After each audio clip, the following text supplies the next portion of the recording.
நேயர்களே, ஊருக்கு போனோங்க. ஒரு வேலை முடிக்கணுங்கிறதுக்காக ஊருக்கு 14ஆம் தேதி அங்கே ஊரில் போயிருக்கோம். 14, 15, 16, 17 நைட்டு கிளம்பி வந்துடுறோம். அப்போ ஊருக்கு போன இடத்துல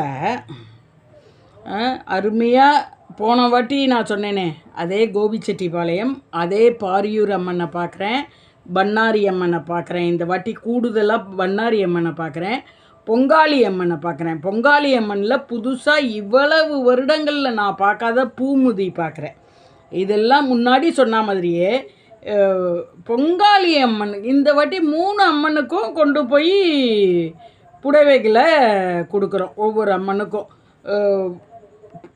பாரியூர் அம்மனுக்கு கொடுக்குறோம், வாங்கி வச்சுக்கிறாங்க அவங்க.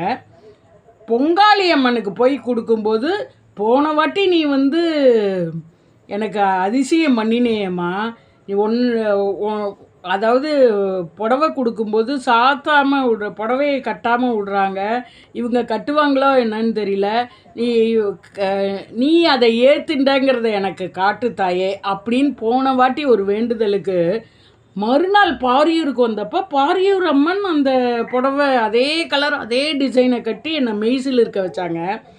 அதே மாதிரி இந்த வாட்டி பாரியூர் அம்மனுக்கு ஒரு புடவையை சாத்திவிட்டு இதே பொங்காளி அம்மனுக்கும் மறுபடியும் வரும்.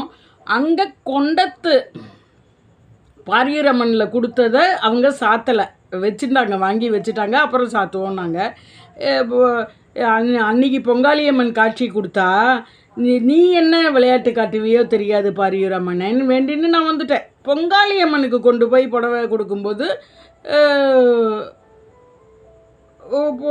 கொண்டத்தை அந்த கொண்டெல்லாம் பார்த்துவிட்டு, நீ இது மாதிரி அடிக்கடி எனக்கு மிராக்கிள் பண்ணியாவது குஷியை கலப்பு, மற்றது நாங்கள் வேண்டிக்கிறது நீ பண்ணுறியோ என்னவோ, ஆனால் இது மாதிரி ஒரு அதிசயங்களை மனசில் காட்டி ஒரு குஷி, ஒரு மெய்சில் இருப்பு பண்ணுன்னு மறுபடியும் அங்கே ஒரு வேண்டுதலை போட்டுட்டு வந்துட்டேங்க.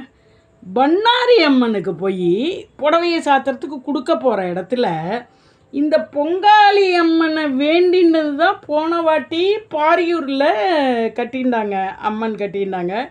இந்த வாட்டி பண்ணாரி அம்மனில் பொங்காளி அம்மன்கிட்ட வேண்டினது பண்ணாரி அம்மனில் அப்படி வெளியில் அப்படியே நான் முதல் நாள் பொங்காளி அம்மனுக்கு கொடுத்த அதே சாரீ, அதே டிசைன், அதே கலர் வெளியில் அப்படி கிடக்கு. அது எனக்கு உணர்த்தின அம்மன். வெளியில் அம்மன் மேலே இப்படி மேலாக அப்படி சாத்தி வச்சுருக்காங்க. என்ன அருமை!